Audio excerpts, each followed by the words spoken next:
Welcome, everyone. I'm Diana Ingram. I'm the executive director here at Hill Center at the Old Naval Hospital. And I'm always very intrigued to know who has never, ever been in the building before. Would you raise your hand? Oh, neat. Oh, wow. That's fabulous. Please come back. We have all these wonderful things. You can look on your chairs and see the incredible events that are happening. But tonight, welcome to the second annual Benjamin Drummond Emancipation Day celebration. First Freed, celebrating African American life in Washington, D.C. And it is a real pleasure to be gathered here to look at this very important Emancipation Day celebration, which started today and will go through the weekend.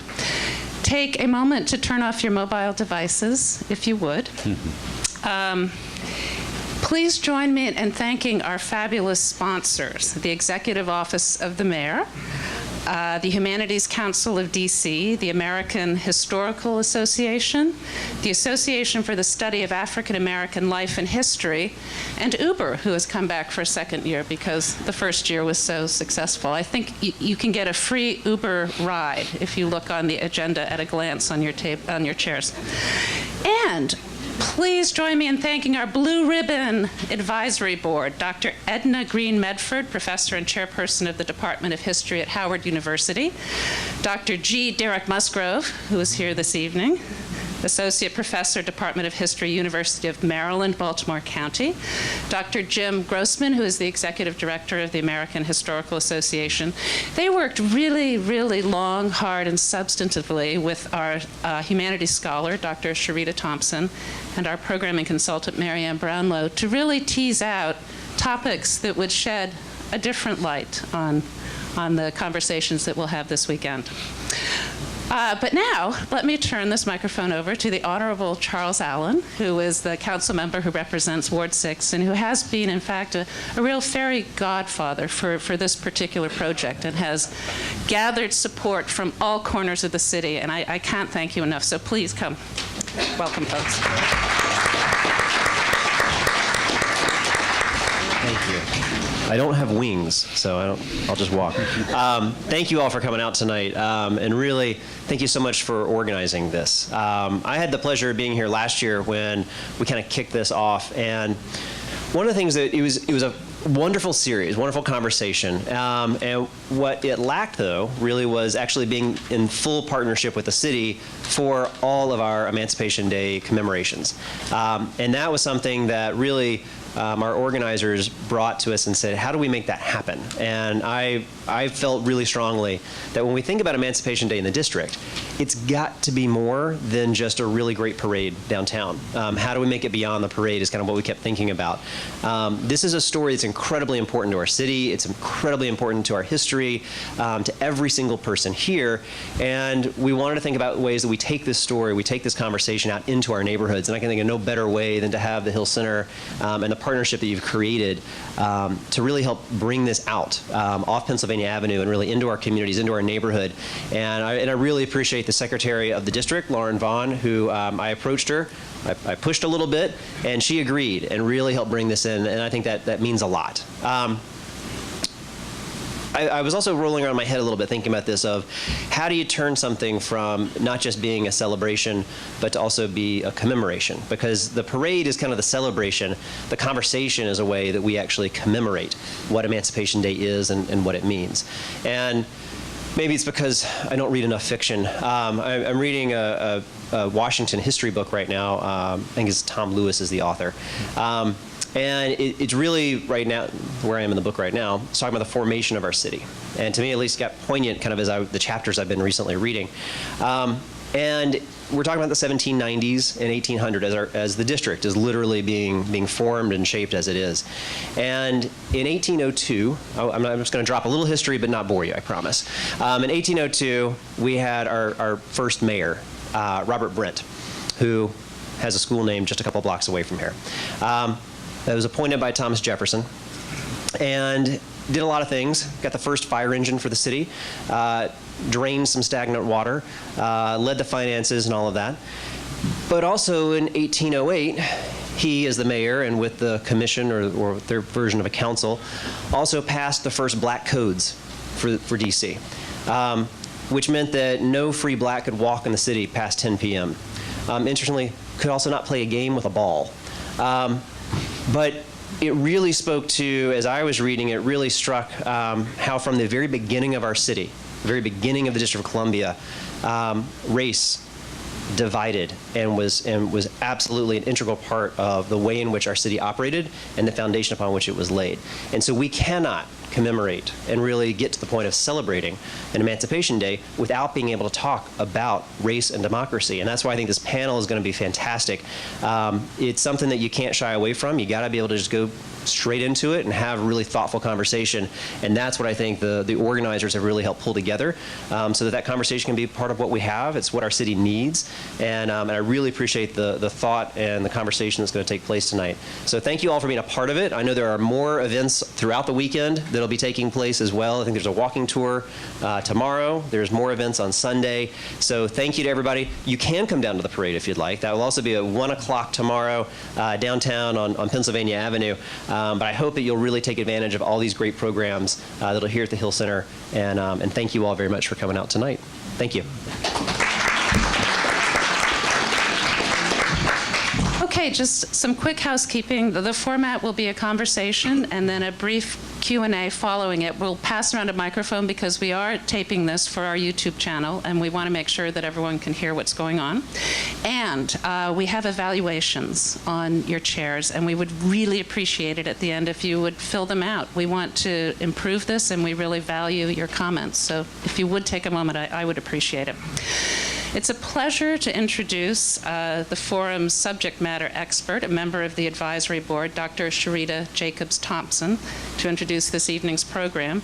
Dr. Thompson is a former assistant professor of Civil War era studies and Africana studies at Gettysburg College.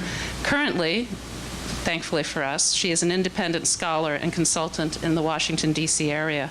Her research focuses on the African-American experience during the American Civil War and Reconstruction era, particularly in our environs in the District of Columbia and Maryland. So she is the perfect person to introduce this panel.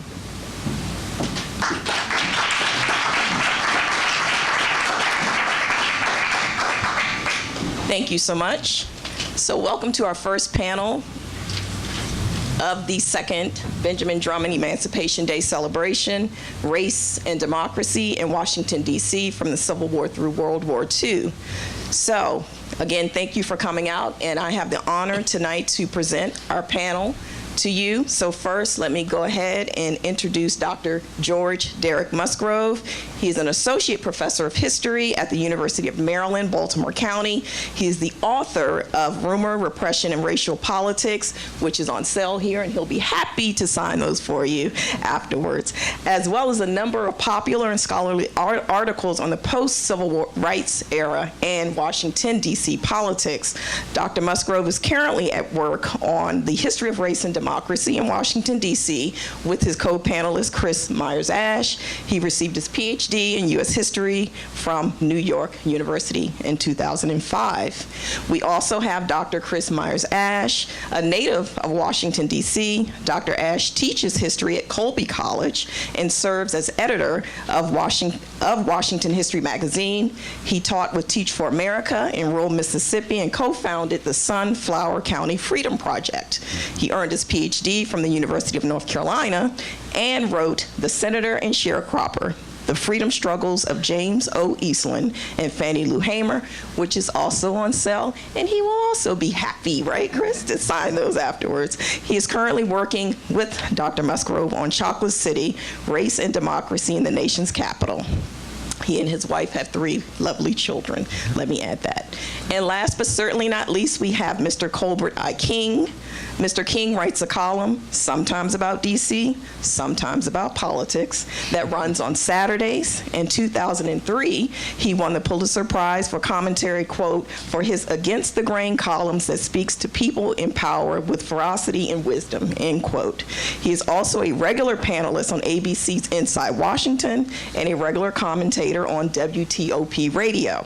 King joined the Post editorial board in 1990 and served as deputy editorial page editor from 2000 to 2007. King grew up in Washington, D.C. and attended Howard University.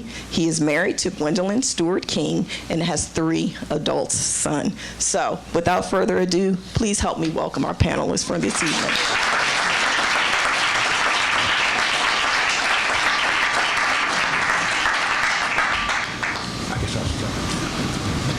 The 1862 Act that freed slaves here in the District of Columbia was received with obviously great joy, not only by the ex-slaves, but also the abolitionists who had worked so hard. But I think there's a person who had an equal amount of joy. His name was George Washington Young. He was here in the district, here in the southeast section of the district. Nobody probably could have been more excited than he was. But he wasn't a slave.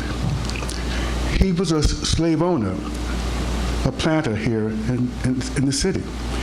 And the reason he was happy is because the act that freed the slaves here compensated slave owners. And as I recall, he owned 69 slaves. The federal government decided to pay the 966 slave owners for their slaves. The number was about 3,100, and they were going to pay the appraised value. Here's why George Washington Young was euphoric. He received $17,771 for his loss. You get an idea what that meant. $1 in 1862 would be worth $23.70 today. His payment would be worth a cool $421,000. That's why Emancipation made this slave owner a most happy slave owner. Why do I tell this story? Because this is one of the peculiarities of the District of Columbia when it comes to race. Nowhere else in the nation was any other jurisdiction compensated for doing that. They sort of had it the other way around. It seems to me you get compensated when something bad happens to you, and the compensation is supposed to be the good. The bad was slavery, and the bad ones won out. They were enriched by this, officially, by the federal government. And this is something I think that we're going to hear this evening, the peculiar relationship of race to our development in this city. Things happen here that don't happen anywhere else, although they're related to race.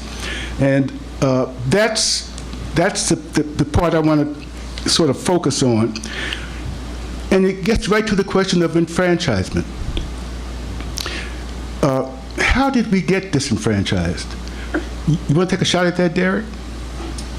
Which time? So the first time around is, of course, when Congress comes to town. And so you're talking about the years 1801, or year 1801. Congress gets here in 1800. They pass the Organic Act the next year. And during the time that the Capitol was being built, right, so roughly 1790 to 1801, people who live in the District of Columbia are governed by the laws of the states that had donated the land to make the District of Columbia. So that's Virginia and Maryland. And so in 1794 election, 1796 election, folks on this side of the Potomac River would head up to Bladensburg, cast their vote. They have the same access to representation as anyone else within the states.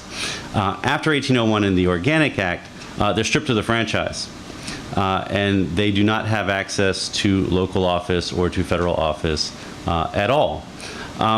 The reason for that is really a political fight between the Democrats and the Federalists. The Federalists, after the Democratic sweep in 1800, wanted to get all this legislation through Congress really quickly that would build up a strong centralized federal government that they thought was the key to a healthy republic. Democrats had this idea of a relatively weak federal government, making sure that power remains with the common man out in the states. And so they passed all of this legislation really at the last minute. And one of the pieces of legislation that they got through was the Organic Act that, of course, set up the rules for the District of Columbia. And so, you know, those people who have studied this in real depth, I mean, we're using a lot of scholars' information that sort of comes to us through secondary sources, have basically concluded that this was a political push to just get the Federalists' agenda through. They didn't think that much about how it would affect the District of Columbia over time. Don't get me wrong, there were large numbers of people in Congress who really believed that this was the best dispensation. But when it came down to it, the debate was relatively short. And it was one in which people essentially said, don't worry, Congress will take care of you. You'll have the best city council in the land. Chris? And so, from the beginning, there are people in D.C., local people in D.C., who object, as people are to this day, from the mayor on down, objecting to this situation because, of course, they had just fought a revolution about this exact topic, right? That, you know, within their memory, they'd fought against taxation without representation, and here their own government was imposing it upon them. And so you had people like this eccentric guy named Augustus Woodward, who later gained fame more in Michigan. He's one of the founders of the University of Michigan. I know we have a Michigan person in the audience, and one of their first Supreme Court justices. But in D.C., he's a young man, he's a young lawyer, and he really objects to this usurpation of power. And he's really worried that Congress is just going to forget about D.C., that the national is always going to overwhelm the local, and that Congress is not going to be a very good state legislature because they don't care very much about D.C. This is a time when Congress really doesn't spend that much time in D.C. They're only here a couple months of the year, and then they go back home. Now Congress is always here. We can't get rid of them. But at this time they were only here for short pieces of time, periods of time, and they didn't really care about the city.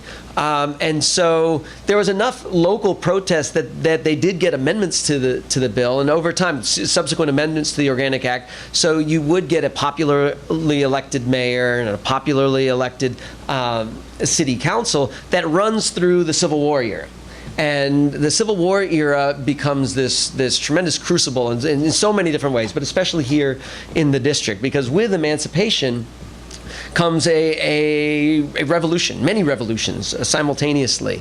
And one of them has to do with the franchise, because the radical Republicans who wrote the Emancipation Bill of 1862 follow that up by passing a law establishing public schools in the District of Columbia. They want the District of Columbia to become an example for all the land. They want the District of Columbia to be the model city, the example for what's going to happen to the rest of the country, to the rest of the South in particular. And particularly on issues of race. And so when the war ends in 1865, one of the first things that the former abolitionists, now many of them are radical Republicans, and their black allies certainly in this city, they put suffrage at the top of their agenda, suffrage for black men.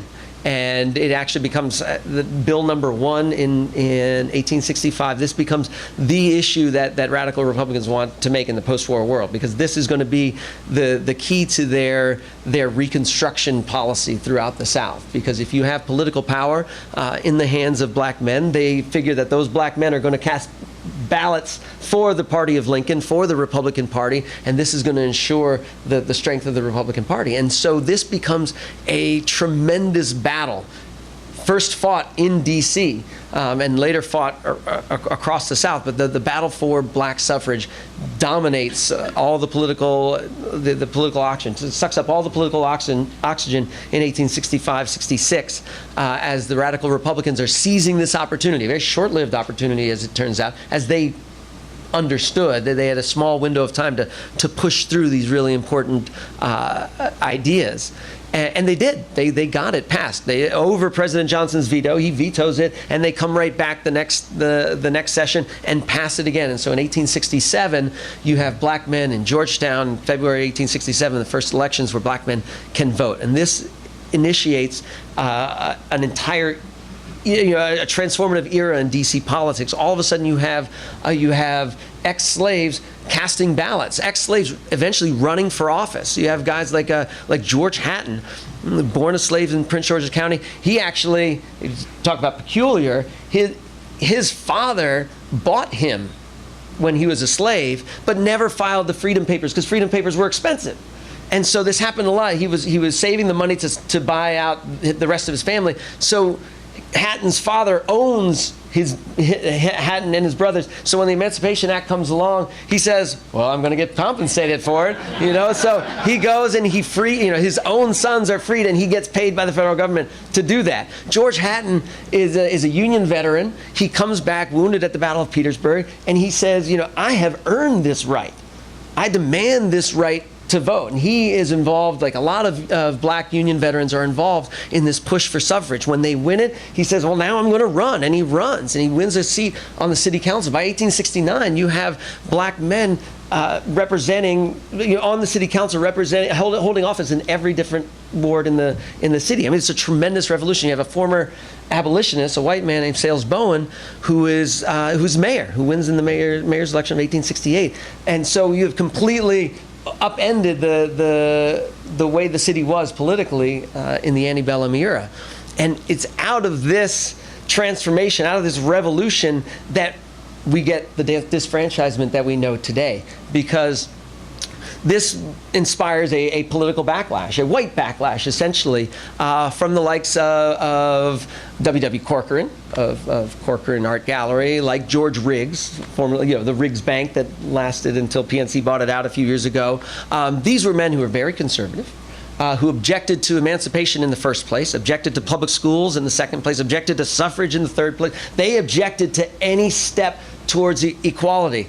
And they joined forces with men like Alexander Shepard, who was a businessman and an opportunist, owned the Evening Star. He gets involved in the movement to create a different kind of government, a territorial government, which the Congress establishes in 1871, which is a step away from elective of a full representation and full elected office, where most of the power is in the hands of this appointed Board of Public Works, which doesn't sound like it should be a very powerful organization, but it becomes one because Alexander Shepard makes it one. This is Boss Shepard. This is Boss Shepard of Shepard Park, an elementary school, and all the rest. And he transforms the city. He uses the Board of Public Works to transform the city and the face of the city. He has all this development riding up Connecticut Avenue, and he really does transform the city. But in the process, he runs up this huge debt that Congress objects to, that many conservatives in the city object to, because that's going to lead to higher taxes. And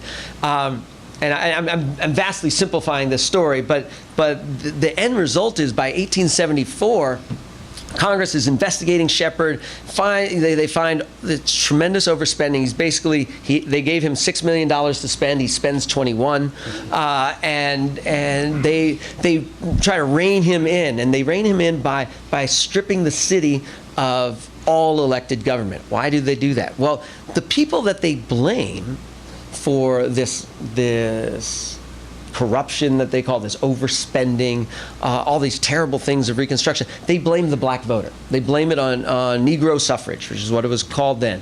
And they say, it's because of these ignorant Negro voters coming in. They accuse Shepard of paying them to come in and vote. And they blame the Negro voters, the black voters, for voting Shepard into office. Of course, Shepard wasn't voted into office; he was appointed. They blame them for voting in corrupt members of the elected government, the lower house the House of Delegates that was elected, but there were only 2 black members out of 22 in that what they called the feather duster legislature, and they called it the feather duster legislature. And this becomes important. This becomes a shorthand for corruption and the excesses of Reconstruction, because when Congress strips away the vote, the House of Delegates is in an uproar. People are really upset by this. They've been fighting for this for years. They believed in it. And as a protest, they stripped all the stuff out of the chambers, out of their legislative chambers, down to the feather dusters that clean the House. They stripped everything out as a protest. They brought it all back the next day, but it was just it was a politically symbolic act. Their enemies turned this into further evidence of corruption. Say, see, you give folks the right to vote, you give black folks the right to vote, you get corruption, you get spending. It's too dangerous. Better to strip everyone of the right to vote, black and white, rather than let this happen again. And so by 1874, they've established a commission form of government, which was the original form back in the 1790s that was originally set up. You had 3 men appointed by the president to serve as commissioners of the city. There were no elections, not school board, not dog catcher, nothing. You basically couldn't cast a ballot. And people were very upfront in the 1870s about the racial implications on both sides. They understood very clearly the racial implications of this. And members of Congress said clearly, look, these folks basically are children politically. We are the parents. We're going to take care of them. You can't trust these ignorant voters. We need to assert control. And many radical Republicans, Charles Sumner and others, are outraged, and they're saying, look, we're the Republican Party. We advance the rights of black voters across the South. How can we now step back from this in our nation's capital? And they did. And it started as a temporary measure in 1874. It was made permanent in 1878, and we're still living with elements of that. 100 years later, we win back some of those rights, but it takes a century of fighting. So that's a long answer to the first part of your question. How about the second part? No. Something else happened during that period, too, that was interesting, I thought. When they created public schools, was that for white kids only? It was, although there were attempts by Charles Sumner and others to create integrated schools. And in fact, in I believe it was Ward 4, the wards were different now than the wards we know, but there was an area where white parents and black parents themselves petitioned the school board to create an integrated school, because there weren't enough people, there weren't enough children to create 2 separate systems, because segregation is a very expensive. So in essence, you had freed slaves paying income taxes to support a public school system that they couldn't participate in. Well, there were black public schools that were being established at the time. When? Before the Civil War? No, not before the Civil War. No, this 1862 was when the first black public schools were established. Stevens School, which I attended, was the first after the Civil War. But so you did have essentially blacks supporting a school system that they couldn't send their kids to. Well, there weren't many whites going to public school either. But yes, this is before the war. But during the war in 1862, the Congress creates a public school system for black children as well, and mandates that the city council give money to the black system, which it doesn't do for the first couple of years. And finally, they have to repass a new law demanding that the council do its job and distribute the money in accordance with the numbers of students, black and white, to the school system. So it's really not until after the Civil War. It starts during the Civil War, and then after the war with Freedmen's Bureau schools and so forth, that you start to get a broad swath of black public schools that are initiated. So you did have some myths develop as a result of black enfranchisement. To what extent do those myths carry on today? Do they work through to contemporary society? Well, I'll talk about the early part, and then I'll let you. If I'm talking a lot, it's because I'm doing a lot of the 19th century stuff. Derek does more of the post-World War II stuff, but I'll talk about Reconstruction, then we can bring it to the modern day. I mean, this myth of Reconstruction, I mean, this very quickly hardens into incontrovertible truth among many conservative white Washingtonians and conservative whites across the South. This idea that Reconstruction was this dismal failure, this tragic era, that we tried this experiment and it failed, this experiment in black voting.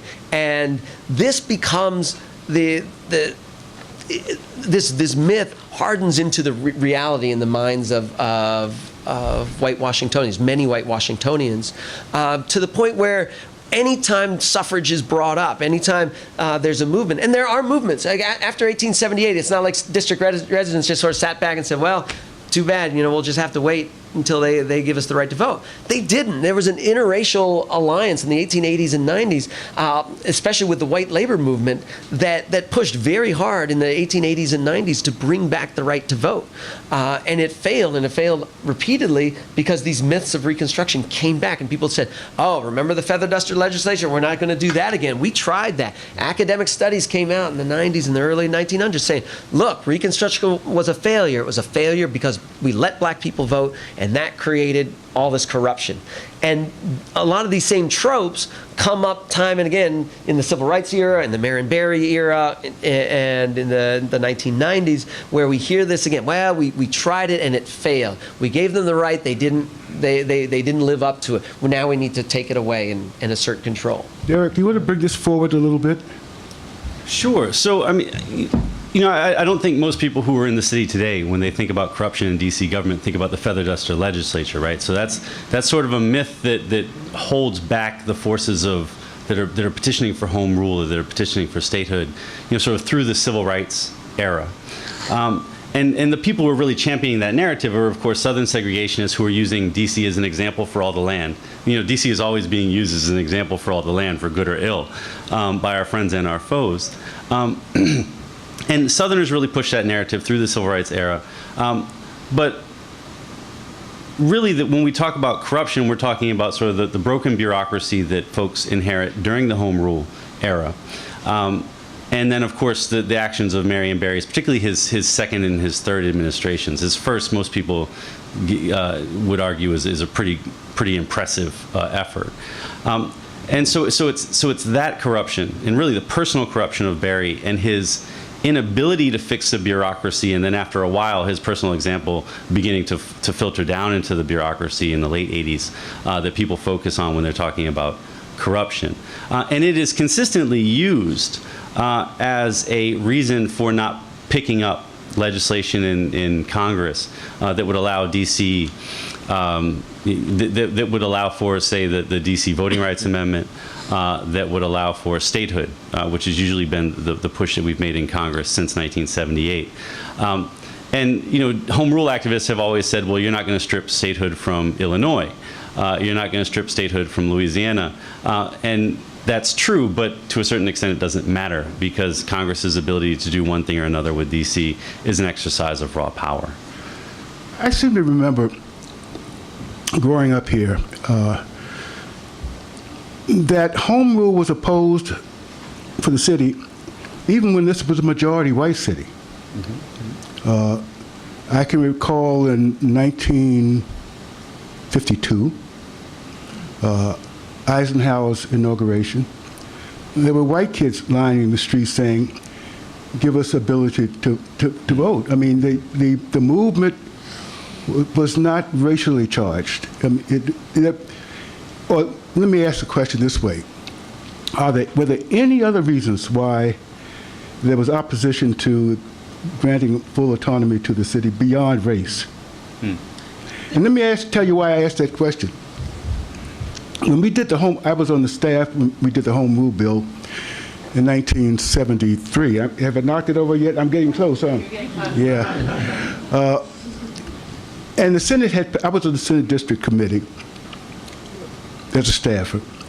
We had passed home rule for the district 7 times. The problem had always been in the House.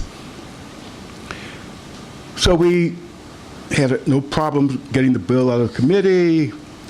We took it to the floor. We felt that everything was lined up, everything was going to work out fine. And along came Senator Norris Cotton from New Hampshire, Republican, who offered an amendment that, in effect, said the President of the United States would appoint the chief of police in the district. It almost passed. We thought we had everything locked up. It almost passed. But why did he say that? Because he voted for home rule.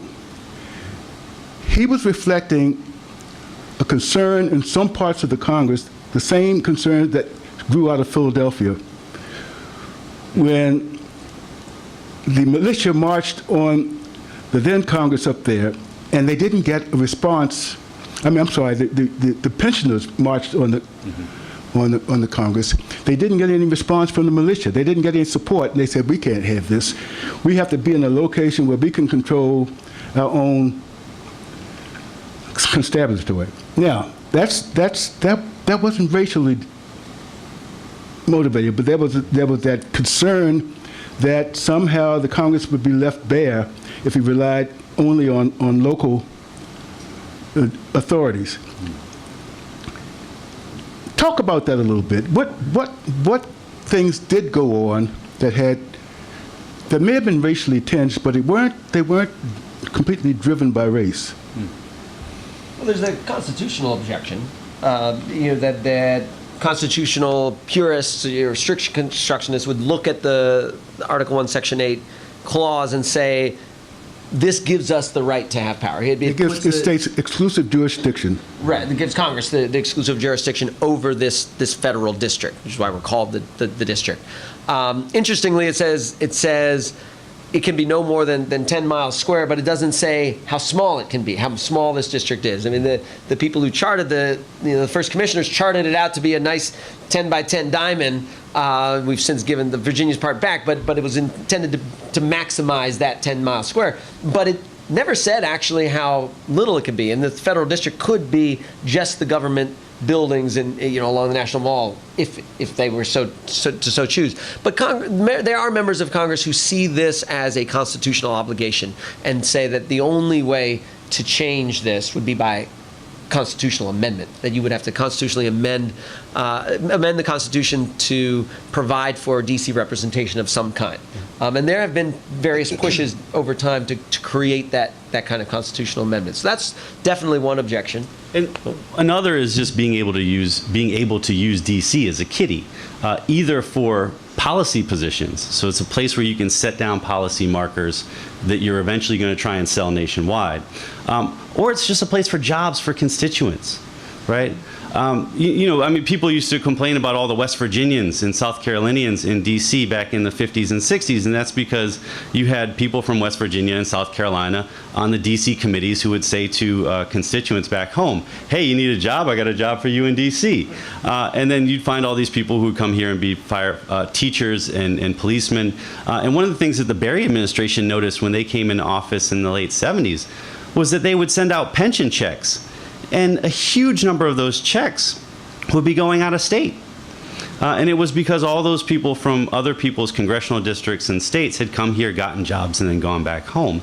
And so the city was exporting huge amounts of money through its pension after it had gained home rule. So I think those two things also led a large number of people to hold on in Congress to hold on to the city.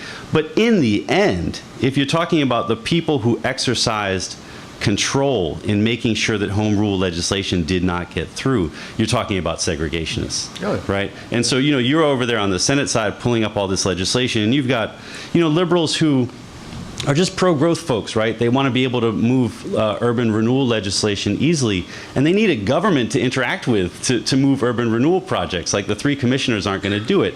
So you have people, in the 50s who are interested just in that, getting a home rule of some sort for that reason. You have other people who just find it offensive that the capital of the free world in the Cold War has people who cannot vote, and they're trying to move that legislation. But whenever they get it through the Senate, 6 times between 1948 and 1966, it gets blocked. And it gets blocked by John McMillan, segregationist from South Carolina, right? Before that, in the Senate, it was getting blocked by Theodore Bilbo during his very short reign as D.C. committee chairman. And they were unequivocal in their reason for doing it. I mean, they were glad to say it because they wanted the folks back home to know, I'm blocking this legislation because I do not want Negroes to vote. I don't want them to vote here, back in South Carolina, Mississippi, and I don't want them to vote in the nation's capital. Control the nation's capital. Yes, and that would, but when it comes right down to it, when you're talking about an organized group of people who attempt to block the vote in D.C., you're talking about segregationists. And I would just jump in one thing here. So people would say, well, this is at a time, as you said, where blacks are not a majority, right? They were, up until the 1950s, they were 30% of the population, and people would say, well, they're only 30% of the population. Why are you so worried about them controlling the vote? Or what they called Negro domination was what they were worried about. And the segregationists would explain it very clearly. And sometimes these weren't just folks from South Carolina. They were the white commissioners who were running the city. They would say, look, this is a city of transient people, right? You got a lot of white people who vote back home. And so the actual white voting population is much smaller than it seems. It's not 70%. It might be closer to 40% of the voting population or 50% of the voting population. That plus the fact that they are split between Democrats and Republicans. And so if the white vote is split, then the black vote is going to hold the balance of power. And that's how the black vote would control the city. And so it does come down to these racial concerns about race and power. Just to follow up on your point about how do you define the federal interest in the city, actually, it was defined in the Home Rule Act. When the bill went up on the floor in the House of Representatives, Congresswoman Edith Green from Oregon proposed that there be a federal enclave that the district could not penetrate. And it's spelled out in the Home Rule Act by streets around the federal buildings. And they even had created the position of somebody who would be the director of the federal enclave. It just atrophied, but it's in the law. If you go in there and look at it now, it's in the law. And it was the kind of thing that Congressman Diggs, who was managing the Home Rule bill in the House, had to buy. He had to accept that kind of thing if he can get Edith Green to vote with him. It's just like budget autonomy question. The Senate had given the district budget autonomy, complete budget autonomy. But to get Bill Natcher, who was from Kentucky, who ran the Appropriations Committee, to vote for the bill, they had to give Congress final control over the district's budget. Once again, Charlie Diggs had to accommodate that, as far as the art of the possible, although we knew exactly what that would mean for the city, and we're fighting that even to the day. There's another question of home rule versus national representation that sort of is still with us now. Can you talk a little bit about that issue of home rule versus national representation? And you mean home rule versus someone voting in Congress? Having your own, no, home rule in the sense of self-government in the District of Columbia versus national representation in the sense of full voting representation in the Congress. You want to take that first? Yeah. So this divide comes out in the early 20th century. So we were talking earlier about this interracial movement to first win the right to vote for black men, and then after it's stripped away, to regain the ballot for district residents. This is very much an interracial movement made up of former abolitionists, radical Republicans, labor movement leaders, and so forth. By the 1890s, that generation is dying off, a different generation is coming in, and the suffrage movement basically peters out. And it's revived in the early 20th century primarily by elite white people, white elites like Theodore Noyes, who ran the Evening Star, and they're very interested in national representation as opposed to home rule.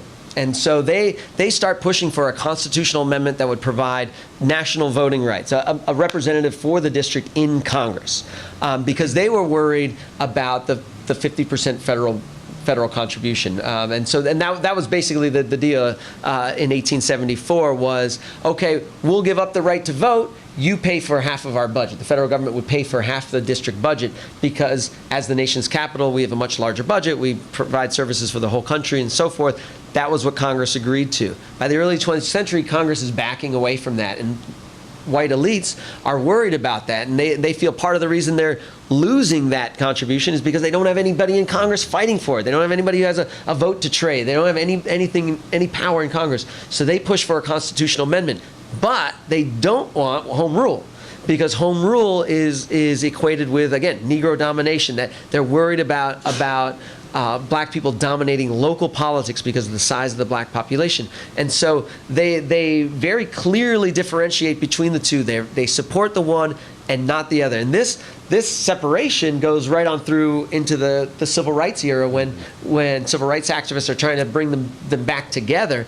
But the Board of Trade supports national representation, but definitely not home rule. And so I'll start with two things here, right? I mean, the first is that you see a real quick moment when there is a request for both home rule and national representation in the 1890s with this, the 90s, yeah. With A.E. Redstone, who forms a statehood committee. And if you look closely at the news coverage of Redstone's activities, it's only about 7 people that are part of this statehood committee. But they bring forward the idea, which had really petered out really quickly after the city had lost voting representation of any sort back in the beginning of the 19th century. And they say, we want to make D.C. a full-fledged state. And the idea of statehood sort of flares for a moment in the late 19th century with this small group of largely white elites, and then it disappears. You don't see the topic of statehood come up again until 1970.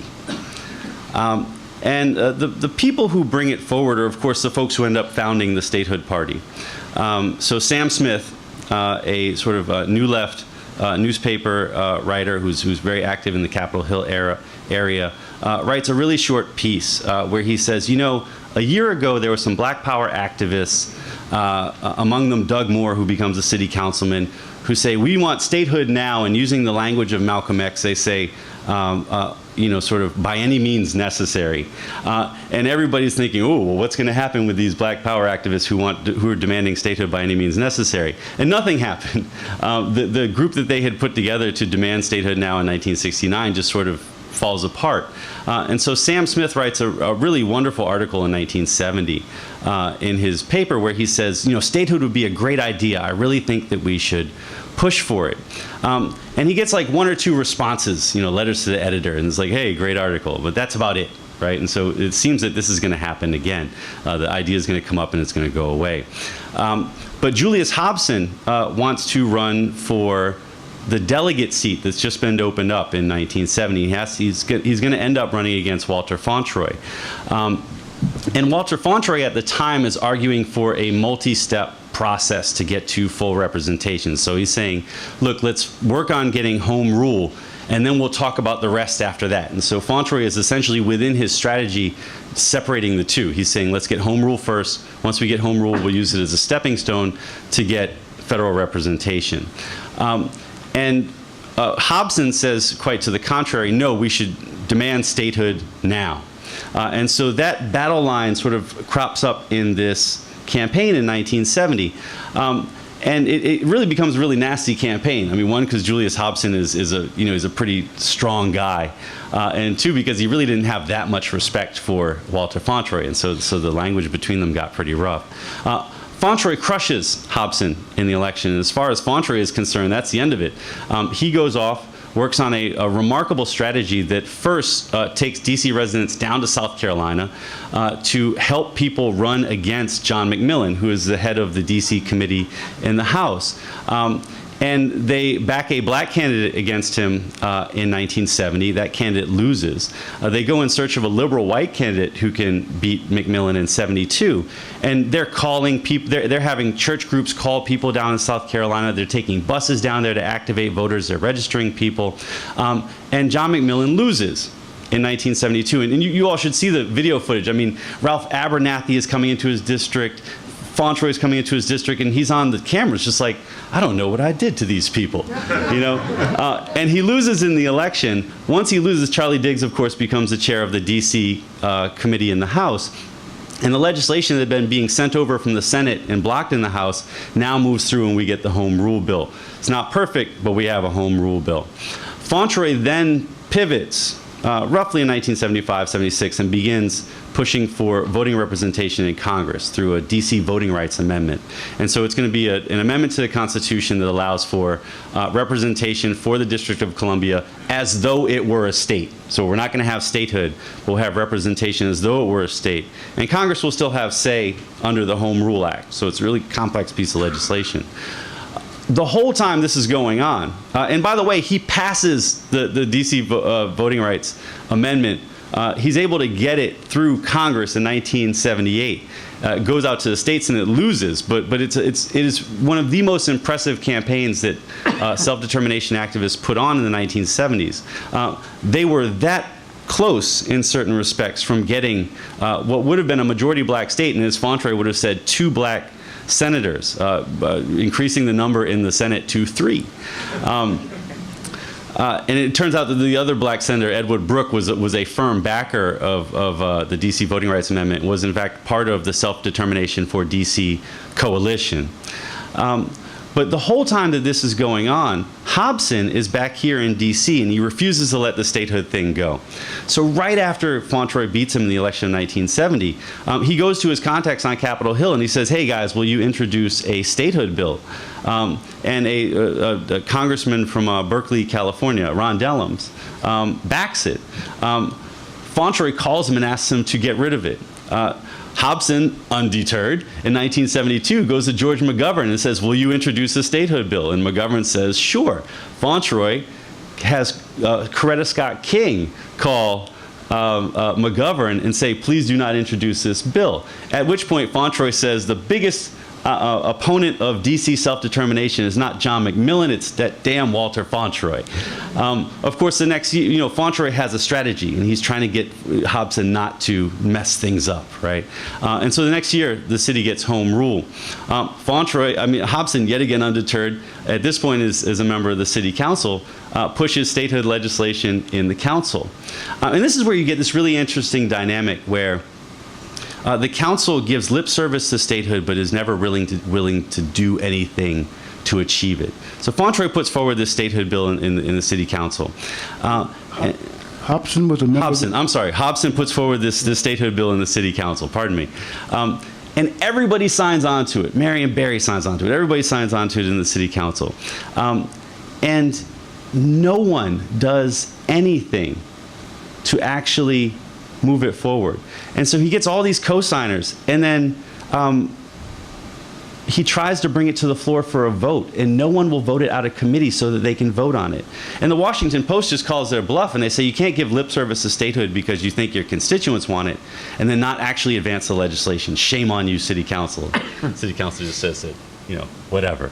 And so it never moves forward, but Fauntleroy this whole time is pursuing his own track. Hobson is pursuing his own track. And it's really Fauntleroy and his gradualist forces that are hogging all of the money, all of the national attention, and they're better organized. And so they're able, during the 1970s, to dominate the struggle for self-determination locally. So where are we now? And I asked the question because if you pick up the paper today, you'll see that the mayor is going to start an initiative to get budget autonomy from the Congress, and she's got a court decision behind her now that says that the city ought to be able to do that, can do that without congressional approval. What forces will come forward now to break that? Do you think this Republican Congress will step forward to stop it, or will they let it go?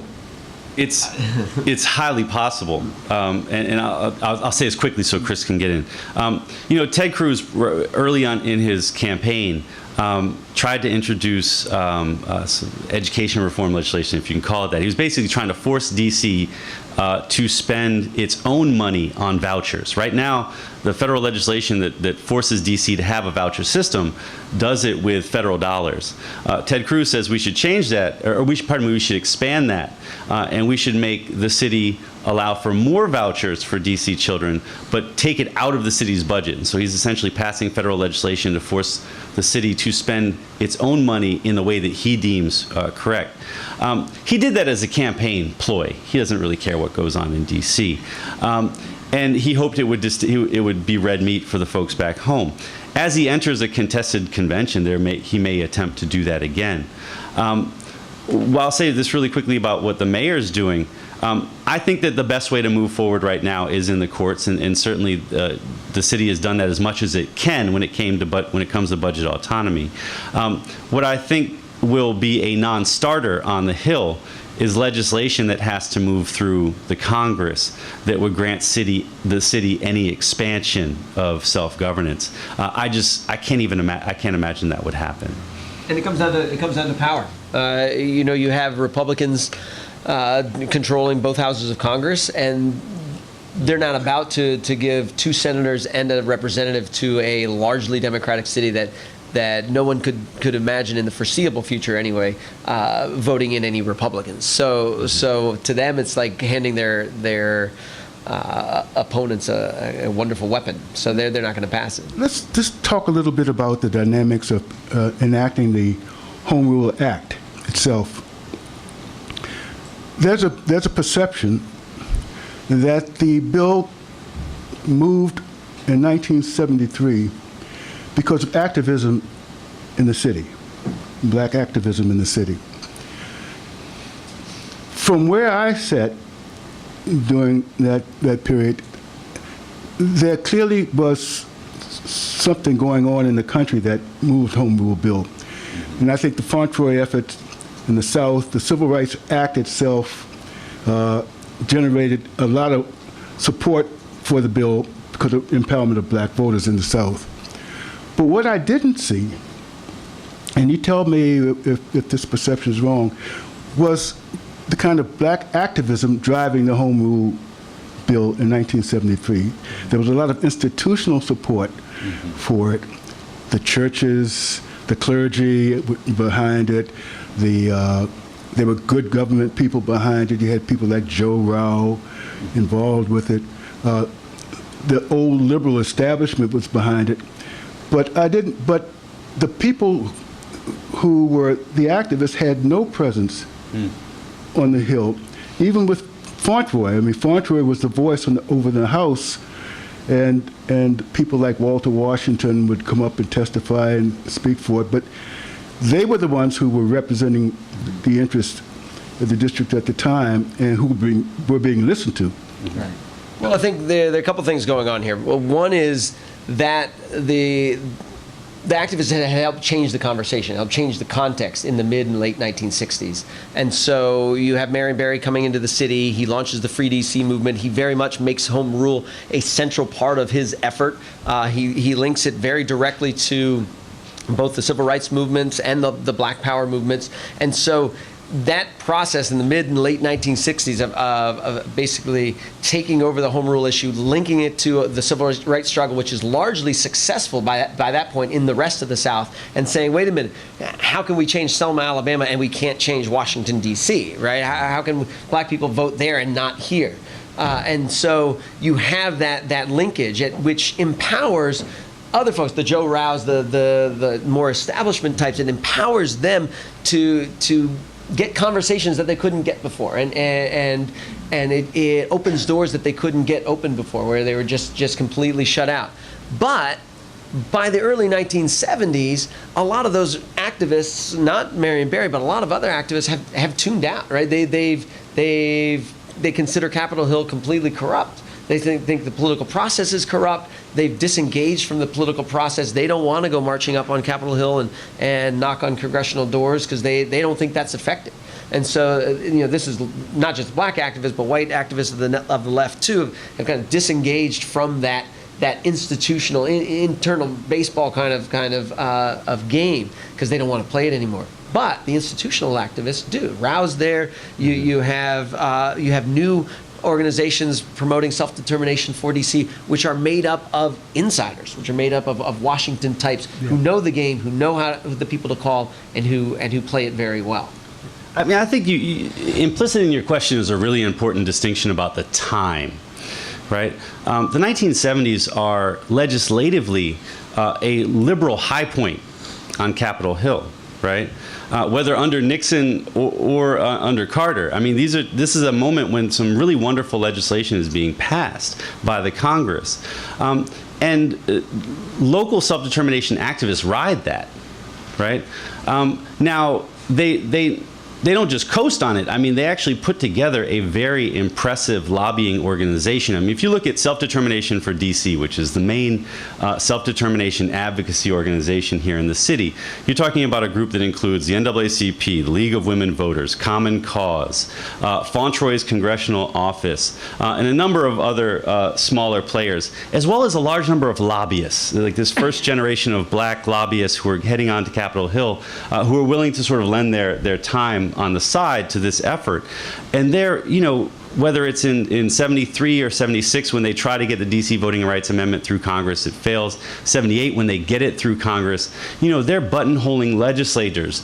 They're sitting down at the Common Cause office at their phone bank, and they're calling people in South Carolina, they're calling people in Arkansas, and they're asking them to call their members so that in those constituents in those states are then telling their members the DC Voting Rights Amendment means something to me. I mean, there's this wonderful moment in the debate over the DC Voting Rights Amendment in 1978, where Strom Thurmond, you know, ambles down to the floor and gives this rousing speech, where he ends by saying, a vote for DC is a human rights issue and we have to support it.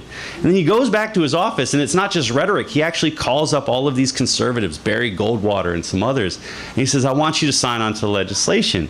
And that seems bizarre, positively bizarre. This is Strom Thurmond, for God's sake, right? And the reason that he had done it was because this very robust lobbying organization had taken advantage of the fact that Strom Thurmond was in the fight of his life in 1978, trying to get reelected to the Senate. Walter Fauntroy had called up Jesse Jackson and said, you know, Jesse, I need to make a deal with Strom Thurmond. And, you know, Jesse, of course, is a native son of South Carolina. They had called up all of the major churches in South Carolina. We need to make a deal with Strom Thurmond. And the deal was, we'll leave you alone in this very difficult re-election battle, which if we jumped in, we'd probably help you to lose. But we'll leave you alone if you back the DC Voting Rights Amendment. And Strom Thurmond did so. And Jesse called him up and said, I'm not coming to South Carolina. You can actually find this in his papers. Jesse called, today is not coming, right? And so you can see that they were terribly sophisticated, right? And were able to use the fruits of the 1965 Voting Rights Act to pressure people who were enemies, historically, of DC self-determination. The problem was, at the very moment where they had their most power, a grassroots conservative movement was bubbling up from the states. And the organization that is now a household word that leads the charge against the DC Voting Rights Amendment when it goes to the states for ratification was ALEC, the American Legislative Exchange Committee? Council. And a woman named Donna Carlson, who was the chair of ALEC at the time, which, by the way, if you look closely, does not get mentioned in the New York Times before 1978. And the first time that ALEC gets mentioned by the New York Times is when it's opposing the DC Voting Rights Amendment. In other words, it becomes a national player in the conservative movement through opposing DC voting rights. And it sees DC voting rights as part and parcel of a liberal effort to mangle the Constitution so that liberals can be dominant in American politics. So they see it as part of the ERA. Right? They see it as a way that liberals are fundamentally reshaping the republic, and they have to be stopped here. So we're going to stop the ERA. We'll use the exact same people, Phyllis Schlafly, Pat Buchanan, to stop DC voting rights. Because if they get 2 black senators, we're going to get the ERA on the back end of it. So they say. Right? And so they go all out to defeat the amendment. It is defeated. The clock has run out in 1985, and it doesn't pass the states. And that conservative movement is not only able to defeat the DC Voting Rights Amendment, but is able to gain the White House for the Republicans, is able to gain the House of Representatives in 1994 for the Republicans, and has since metastasized and just full-on taken over the Republican Party, and has created a form of partisan gridlock that will be impossible to break for any DC self-determination activists. And so that liberal moment is gone. And so I don't mean to sound horrible about this, because I think that we have to be respectful of the contingency of history. But that moment where we could push this legislation through, the 70s, is so very different than the one in which we sit today. And unless something unforeseen occurs, the possibility of moving legislation of that sort through Congress, I don't think it matters how well organized we are locally. Like, something else needs to break on the national stage. Let's stay local for a moment, though. How has the movement for broader self-determination changed in the city? And by that I mean some of the players that we talked about in the 70s and the 80s, the institutional players, are gone. They're off the scene, never to return again. They're dead. Well, they may return, but what's going on now? Who are the players in the city to coalesce this desire for more self-determination? Who are they? So I mean, the players now are Eleanor Holmes Norton, Josh Birch, who's a neighborhood activist. And rather than name all the people, I think the major distinction that we have to recognize is that the big change between, go ahead. I'm sorry, I don't mean necessarily the personalities. I mean the institutions that came to play. For example, the clergy were an important part of the self-determination movement in the 70s. They were sort of the face of it. Fauntleroy was being one of them. What do you see now when you look at this effort institutionally? Well, institutionally, the churches are significantly diminished in their power, right? I mean, most of those churches have moved to PG County, and those that remain have far fewer parishioners. The distinction I like to point out is that the activists who were working in the 1970s were interracial, were power players in the Democratic Party, never were really able to find a good source of funding. They could never get the business community to get on board, right? But they were power players within Democratic politics by and large. And initially, even in Republican politics, right? The DC GOP and even RNC Chairman Bill Brock endorsed the DC Voting Rights Amendment in 1976, right? And these people understood that in order to get Congress to do anything, you have to talk to the folks back home. You have to talk to the constituents of these members of Congress. So you can't walk up to Capitol Hill and say, hey, out of the goodness of your heart, because it's right, will you give us power here in the district? And they say, get out, right? And so they were having constituents, people who could vote you in or out of office, demand DC voting rights from the states. After Fauntleroy leaves office in 1990, that strategy falls apart, right? And Eleanor Holmes Norton is focused on Capitol Hill.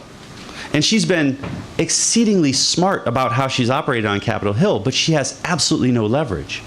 None, right? And so either she's able to find someone like Tom Davis who's willing to help her, or she's not.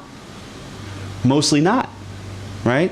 The same with many of the local activists. You know, Josh Birch is a wonderful neighborhood activist. And he takes people down to Capitol Hill to knock on members' doors all the time. Great, right? But they have no reason to back DC voting rights. And so I see the distinction as being one in which, you know, you actually had people who would figure out how to create leverage out of relatively powerless positions, right?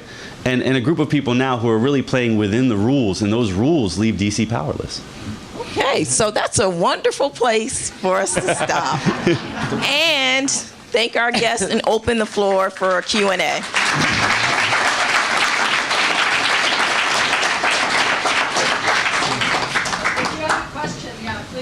Okay, I have one hand over here. Hi, my name is Marcia Russell, and I'm a native Washingtonian also, and I was born in Garfield Hospital before it was gobbled up by Hospital Center. And Columbia Hospital. And recently I read a wonderful book about one of our lesser-known presidents, John Garfield. of Garfield Hospital. And I'd like to know if before his assassination, did he, like John F. Kennedy, our last assassinated president, have anything on the books, because he was considered a radical Republican, did he have anything on the books that maybe he had plans to work with D.C., any of D.C.'s affairs? Well, not really. By that time, the Republican Party is starting its retreat away from Reconstruction. And even if he had at one point sympathized with the radicals, he was not a radical, like capital R radical. He was not from the Sumner wing of the Republican Party. And so the Republican Party, even when the radicals were at their most powerful, they were never a majority. They were always a small part of the Republican Party that for a brief time in the immediate post-war, post-Civil War period, were able to exert power far out of proportion to their numbers, just because it was after the war. People were still very emotional, very angry about what happened, saw this as an opportunity to do some extraordinary things. They gradually lose power within their own party through the 1970s. Historians like to talk about the Compromise of 1877. 1870s. What? 1870, right. The Compromise of 1877, where Republicans allow the troops federal troops to be taken out of the South. That was Hayes, right, Rutherford Hayes. Rutherford B. Hayes, in order to win the presidency. And so what you're seeing is that the National Republican Party, and this starts in D.C. with the retreat from democracy in D.C. That's when the Republican Party starts to retreat from its radicalism and start to take steps away from its push for racial egalitarianism and move in other directions. And so by the 1880s, National Party leaders are largely unwilling to embrace that kind of racial egalitarianism. And so certainly Garfield was not as radical as he could have been. And by the way, and there's and he didn't have much time. There are always echoes of this more egalitarian moment in the party's history. So Arthur Capper, senator from Kansas, chairs a D.C. committee in I want to say it's the 20s, it might be the teens, and he advances legislation. I mean, he tries to push legislation to give D.C. home rule. It just never makes it out of committee. Right, and so you have, and he was very clear on sort of his abolitionist background, right, and so this Plains radical. He understood himself as a Plains radical, but he couldn't move his larger party to a position of that sort, and he was of course rewarded with the naming of Capper dwellings after himself. The name took on different connotations later on, and they've now been demolished. But nonetheless, those people do pop up. They just can't move the party. Yeah, I do. Thanks. My name is Peter Uffland. I'm a professor at UDC. I just have it's a very history question, just something that I was curious about in regards to the removal of home rule in 1874. Do you know the exact timing on that? The only reason I bring this up, and it was a nice segue with the question in regards to James A. Garfield. I mean, you're talking about the limitations of home rule issues and full representation for D.C. today. The fact is, in 1874, for the very first time since the beginning of the Civil War, the Democrats win the House of Representatives.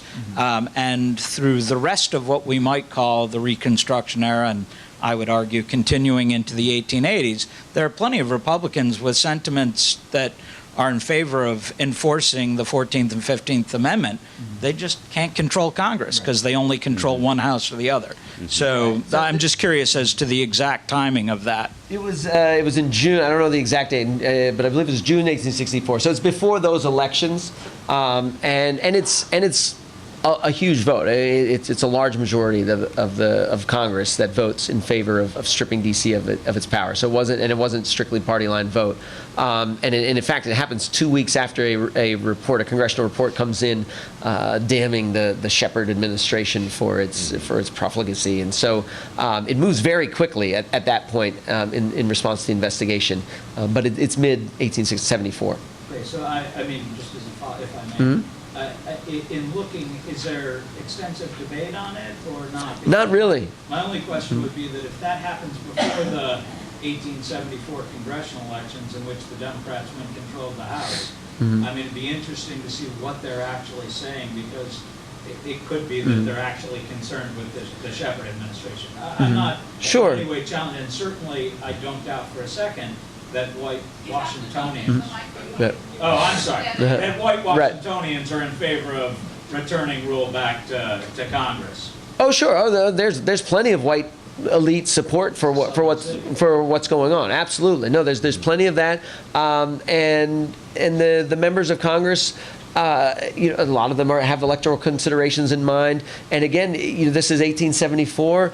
We're almost a decade past the Civil War. There are lots of folks in the Republican Party, including Alexander Shepard, who say, we got to get past this race stuff, right? It's over. We did it, right? And now let's talk business, right? Let's talk economic development. That's the main issue. And so there was plenty of sentiment that wanted to just be rid of all that. And the idea was that by disenfranchising the district, by placing the government in the hands of commissioners, then you would take all the dirtiness out of politics. You would take the politics out of governance, right? And then you could have expert rule, and then it would be much easier and more efficient, more harmonious was the term they always would use, more harmonious to get things done. Right? This was an era of big projects. You wanted to get things done, and it's a lot easier to do that when you only have to deal with 3 people as opposed to a whole city of voters. It's a lot easier to do that if you don't have to worry about elections. And there weren't 3 autonomous people. They were appointed by the federal government. The federal government's hand was really into the district at that time and stayed in there. Right. Okay, we have one more question over here. Hi, my name is Hal Wackman. Thank you very much for this evening. The question is, what happened to the deal concerning Utah? Will the D.C. get some representation and Utah get some representation? Clearly it died, but what happened? Well, go ahead. Yeah, let me see if I can remember this correctly. So,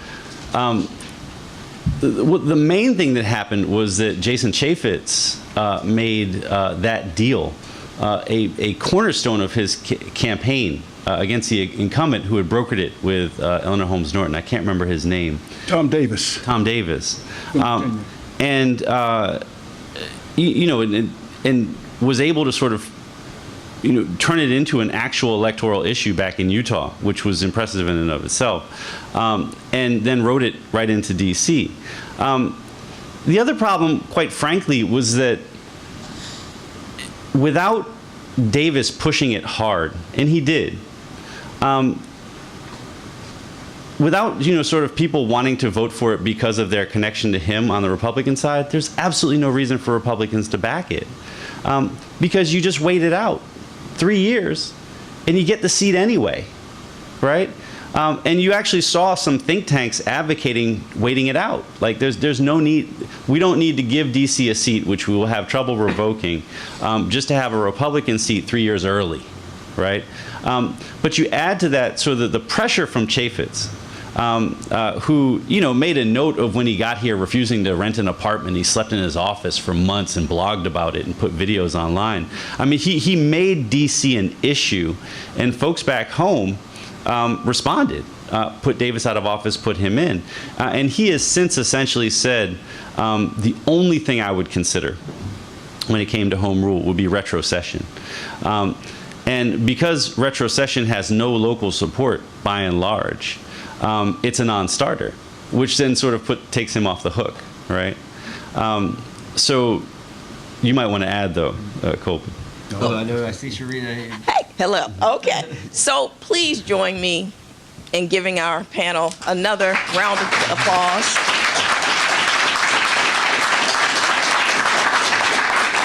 Thank you for coming. You all have surveys. Please take a moment to fill those out, and please join us right across the hall and have a few libations before you hit the road. And buy some books. Oh, and buy some books. Hey, good man, good man. Stop these folks in the hallway and ask them more questions. Thank you all for coming, and please take a look at what we have to offer throughout the weekend and come join us again for another session. Thank you so much.